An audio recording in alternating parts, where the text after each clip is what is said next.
There is nothing like a sore throat to make you realize how precious your voice is. In fact, since living on my own, I have come to realize that unless I open my mouth and say something myself, or unless I go out of my way to speak to someone else, I will not necessarily know if I have a voice or not.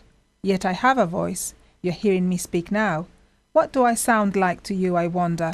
I'm actually enjoying having something to say and being heard. But what do you think it would feel like if you spoke, but your views, over a period of time, were not being heard?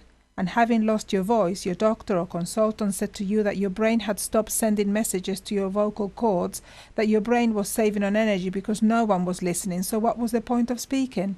That, I think, would be an inbuilt weakness in our bodies that our society just cannot afford. Would it not be sad to have a voice and not be heard? To have a point and not be able to make it? It is crucial that we use our voices to get messages across. We may not be able to sing in a choir. We might not consider ourselves an inspirational speaker. We might regret not having told someone that we love them, but there is something we can all do. We can speak for the voiceless in our neighborhoods, the elderly, the vulnerable, the used and abused who probably gave up talking long ago because no one seemed to listen. And what about women speaking out?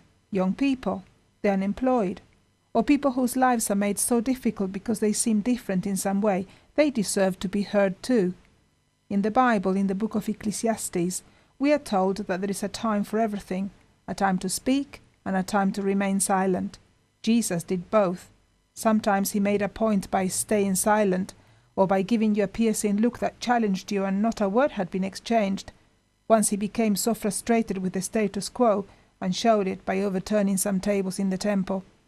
We will never know what his voice sounded like, but he definitely had one.